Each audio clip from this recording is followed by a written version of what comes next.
At the start of the Second World War, right, when we had that pansy-ass Prime Minister of England trying to appease Germany in every way possible, and then basically got shafted. And along came Sir Winnie.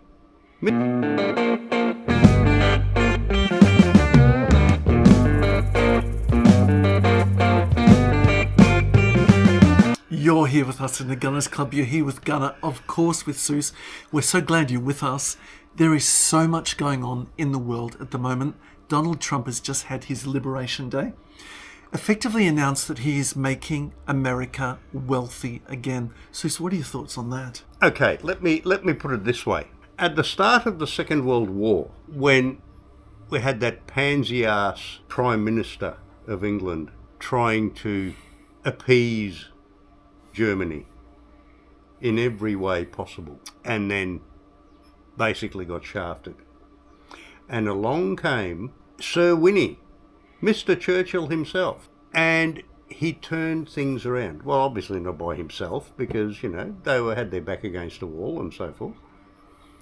But it could be said that he was the right man at the right time for that particular job. Having a warrior at the helm at the time when it's needed most. Well, let me give you my thoughts on this. Rather than a Liberation Day, I think this was a day of building rocks in your own harbour. Rather than having a warrior at the helm, we have a person who I would suggest has not served a day in their life. And is actually not a warrior in any way at all. What I see here is a person who is a master of pantomime, a master of dressing the stage, a master of ratcheting up a problem into a huge theatrical drama for the rest of the world. I think this actually won't play out well for the American people. Now, before we start, let me say that we're not giving financial advice today. We are literally two blokes having a beer in a pub. Stay with us, drop us a like before you go. You're going to learn a huge amount. President Trump's announcement of the tariffs hit countries worldwide hard. Europe, which sells everything from cognac to cars in the United States, had been bracing for the fallout, and President Trump certainly didn't disappoint. In his address, he put the European Union in the worst category of America's trade partners and hit the block with a 20% tariff on all imports. He also said it was pathetic. We are part of the English-speaking world. Anglophiles. Yeah. What that means is we have a vested cultural investment in America, as Americans do in our lives and the way that our society touches each other's. So, for example, we're involved in the AUKUS defence deals. We're involved in the Five Eyes Treaty with the other Anglophile countries such as Canada, New Zealand, England, America, Australia as well. You would think that since we are so invested culturally, that you would treat your friends differently than you treat your enemies. But have you ever heard the old adage, with friends like these, who needs enemies? Now, this is what America's decided to do. They've decided that although Australia represents less than 1% of imports into their country, that they're going to slap a universal 10% rate on us, and also the little minnows, which are New Zealand as well. Further to that, countries such as Canada, who export 75% of their exports to the United States, are being slapped with huge tariffs on automobiles, aluminium, steel, etc. Now, for Australia, it probably doesn't really matter that much because we largely export beef and meats. And then second to that, we export things such as precious metals, gold, and then after aluminium. To a very small extent. In fact, very, very small. In fact, it's only about 5% of the imports of steel for America from Australia. Thirdly is pharmaceuticals. I was going to explain that's aluminum to our US friends. Oh, I see what you're saying. So for Australia, to be honest, if we've been ratcheted up to 10%, it doesn't make a great deal of difference. You see, a lot of the things that Australia exports are not competitive goods. They are complementary goods. So if you're eating a hamburger tonight and you're going to, let's say, McDonald's, a quarter of the meat that you're eating is exported from Australia. It's not competing against your meat, and let me explain why. The meat that we produce in Australia is grass-fed. Good stuff, tasty stuff, leaner fat. You want to make a good American burger, what you do is you add some fatty meat, which is the offcuts which you use for your industry, produced there, grain-fed, pen-fed sort of stuff. Not the good stuff we're exporting. Angus, mate. Angus. So if you want to make the burger, you're going to need our meat. It means you're going to pay 10% more for it. And this is what a tariff is. A tariff is not something which you simply direct at another country and hold that country to account to pay. The people who pay for a tariff are the citizens. Your citizens pay for it, Americans. If we just change the name of it from a tariff to a tax, it will make more sense. Now, the countries which matter most to you for trade are, number one is Mexico. You do more trade with Mexico than any other country on earth. Secondly, it's Canada. It's only in third place that we find China. But you see, the way that the tariffs have been set up, you've decided that automotive and steel is so important to your country, and you've had some wins. I'll be honest about it. You look at the number of steel mills that have cropped up in America, indigenous steel mills, since you've decided to put 25% tariffs on aluminium and steel from other countries. Mm-hmm. That's a win. See, that's a targeted tariff. But essentially, you've done the same thing now for automobiles from Canada and from Mexico, 25%. It's going to mean a whole lot of re-engineering of your economy. But you're targeting friends. Why would you have a NAFTA free trade agreement with North America if effectively what you're doing is redefining your barriers? Let me explain. Redefining barriers, you've decided that America is the whole world, and you've decided to do that by having the free trade agreement with Mexico and Canada. But then further to that, you've done things like renamed the Gulf of Mexico to the Gulf of America. You've actually changed what the name of that is. And then further what you've done is said, well, let's forget about the NAFTA agreement that we've had in place and that was redrawn by Trump in his first term in office. That actually doesn't seem to exist at all. How are your allies reacting? Well, countries like Canada are doing things that you might say are symbolic. They're taking bottles of Jack Daniels and Jim Beam off the shelves. But you're going to feel it. It's going to hit the hip pocket and it's going to hit the bottom line, pardon the pun, when you clutch for a Kleenex to wipe your behind and find that the paper product is from Canada and suddenly becomes more expensive. Canada's an interesting country in that you've shared the world's largest open border for I don't know how long. You have actually had warfare on 3 or so occasions, but you've sort of settled your differences, but now you've reopened those wounds. But the way the rest of the world is looking upon you has changed.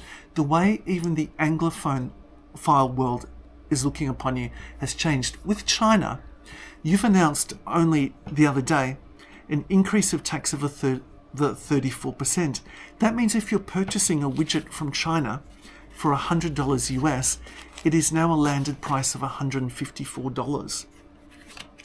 If you're manufacturing goods and some of the componentry is from China or from wherever else in the world where you've bought those goods in from, the final cost of that product to your citizens will still be more expensive, whether it's manufactured in the US or not. For example, we talk about globalization. It's an ideological idea. Economics is the most ideological idea of all time because I know it depends on the exchange of raw goods and services and resources, but effectively it's a barometer of the way that people have a confidence in the world. If you could say, what is the ultimate thought experiment of all time? It's actually economics. Stock markets rise and fall by the way that people feel, by their very emotion. It's actually a thought laboratory. It's an incredible thing to think of. As soon as the tariffs were launched, you've had the greatest collapse in the stock market and the NASDAQ since COVID. Yes. I would suggest that's really quite something. Now, what the impact of tariffs is going to be is this. When you go to your local store, your dollar store, or when you go to, let's say, a Walmart, and you buy a watch. I know, Sus, when you were last in the States, in Colorado, you went to Walmart, you bought a watch. I bought a Timex. As it turned out, it cost me $14. And it lasted me for well over 10 years. Timex is a really good example because going back in the days of protection and pre-globalization, Timex was the largest manufacturer of timepieces in the world, an American company. The very first watch that I ever wore was bought by your father for me. It was a Timex, but it was manufactured in the Philippines. So globalization had actually begun. You want to buy that Timex watch, that same thing is going to be more expensive in the next few days. Now, for goods which are already on the waters, that tax doesn't apply. Notice I call it a tax, not a tariff, because let's not pretend it's a tariff. Once they start sending new goods off and you see the bill of lading and it's post-Liberation Day and my tongue is firmly planted in my cheek, the importer is the person who pays for that. And then the importer will be forced to pass that cost on to you. Exactly. For 54% on goods from China, that's incredible. But have a think about this. Other countries that you depend on a great deal, for example, the componentry from Japan, the automobiles from Japan. There is now a 24% levy on goods from Japan. Let's not pretend they don't make great stuff, because they really do. There's a running joke in Back to the Future where Dr. Brown discovers a component and realizes, well, it's broken because it was made in Japan.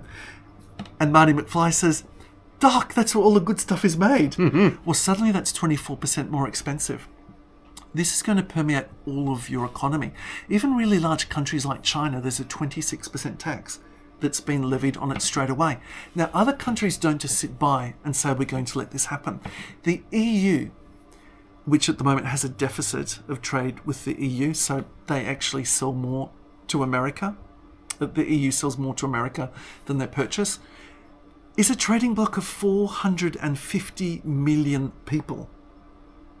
Now, I understand the economics of the EU it spans really from countries like Romania across to super wealthy countries like Germany. So It's quite a range. But 450 million Europeans, they matter. And America slapped a 20% tariff on them.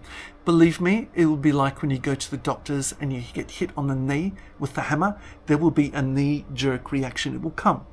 Just like only a couple of hours ago at the time of recording this, Xi Jinping has announced that they are retaliating with a 34% tax or tariff on goods imported from the US. Now, it's a different relationship with America in that the Americans buy a lot more from China than China purchases from them.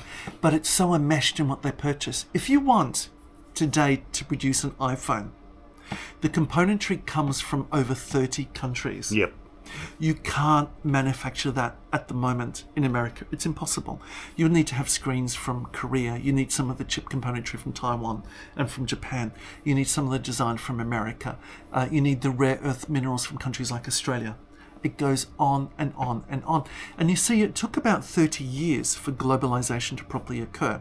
We step back and see it occurred by essentially America beefing up its navy, patrolling the waters, making sure that there was free, liberal trade on the waters, and it wasn't subject to attacks from pirates and things like that.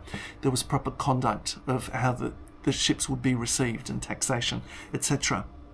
And what that meant is that they could actually offshore a lot of the production that they didn't want to do. Now, some Chinese ministers have looked on in disbelief when Americans complain about the divestment of their industry to China and say, you mean you really want the dirty production in your own backyard? You see, to manufacture something, the margins are not that high. They're really not that high. The margins are in things like owning the intellectual trademarks and patents on the goods you produce. It's on creating the marks, the brands that people want to buy, so you can on-sell it and you can control the cost structure. Do you want to have all of the manufacturing in your backyard? Do you want that environmental nightmare? Do you want the rivers you can't drink water from? Do you want these hot houses of factories which contain people that live there 24 hours a day, 7 days a week, that manufacture the phones? That's essentially what globalization has taken away from the first world. Now, it's changed the way that America looks. Essentially what it's done is it's created good earning income tech heavy jobs on the west and the east coasts, but it's emptied out to some extent the interior of the states. Some people talk about the Rust Belt states, where manufacture used to occur.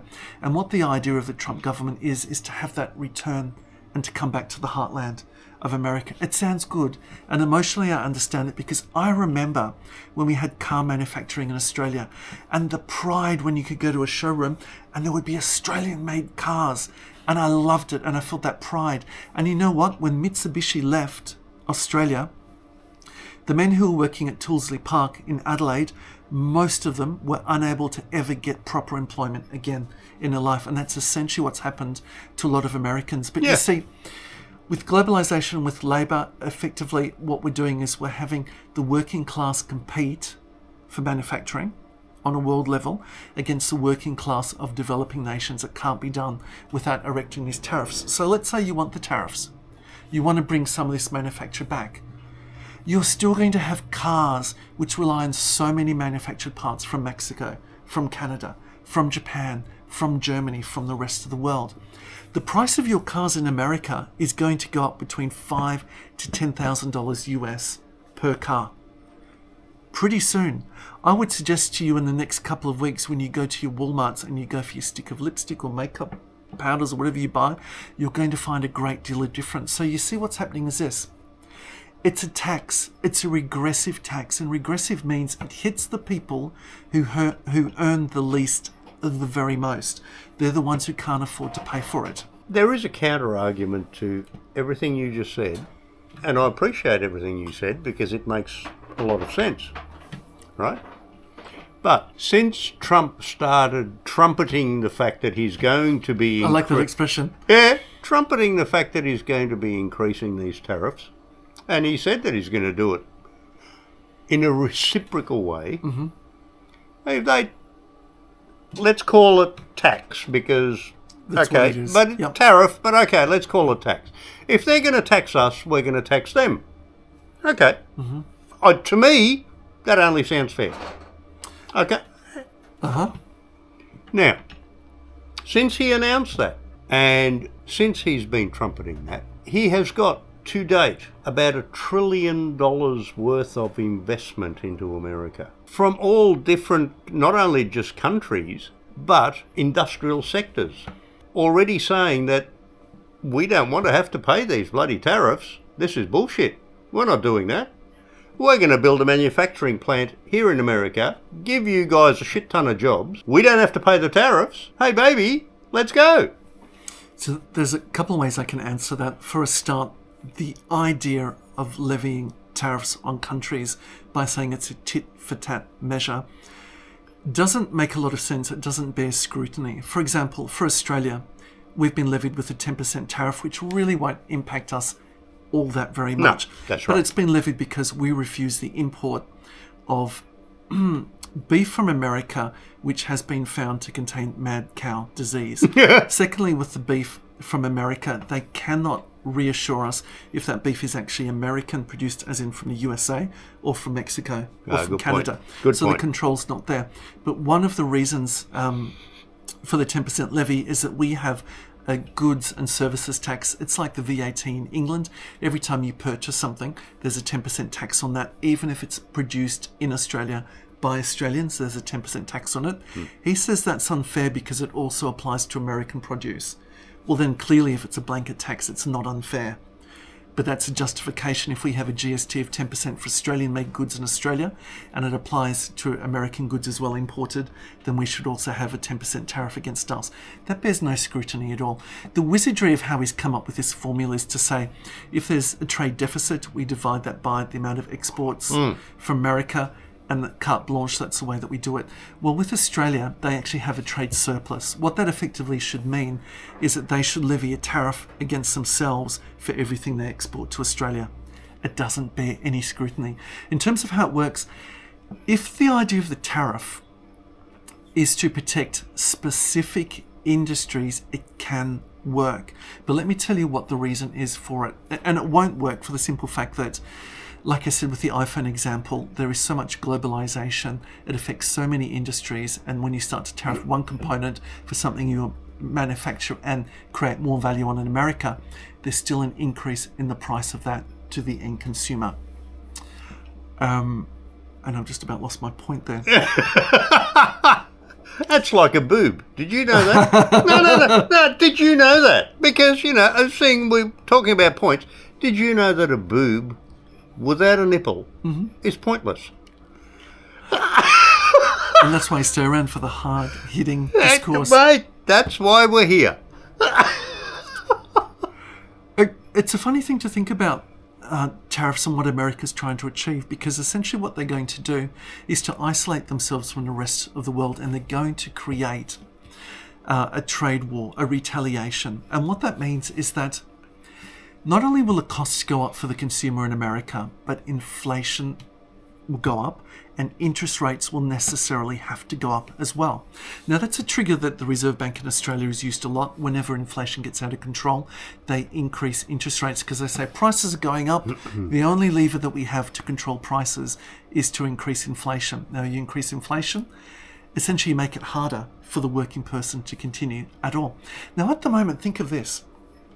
There's a law in America called the de minimis, minimum to a lower level. If you import goods at the moment from America until Liberation Day of less than $800, Yep. you wouldn't have to pay tax on it. So think of things like the Shein or the Temus. Yes, things like that. yes. The parcels would come in and people wouldn't have to pay the tax, but they do have to pay the tax now on it. For even the goods which are less than $800 US, you buy a handbag off Temu, in America you're going to have to pay that tax. I didn't know that. Not for us. You're all right. We're okay. We're Thank okay. God for that. I love Temu. We're okay. But can you imagine how many parcels come in at the moment under the de minimis rule in America? No idea. Well, it's 4 million per day.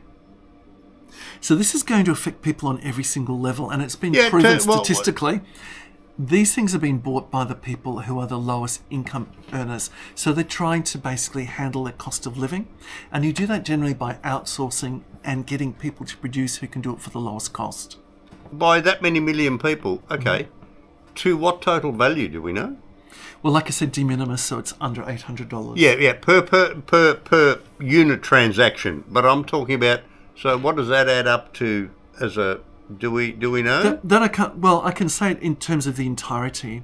That in terms of entire trade, China is the third biggest trade partner of America, but runs a greater surplus. Okay. Further than that, I can't tell you. Okay. But I've given you pretty good definitions there. In any case. Well, I'm just happy it doesn't affect us. I love Temu.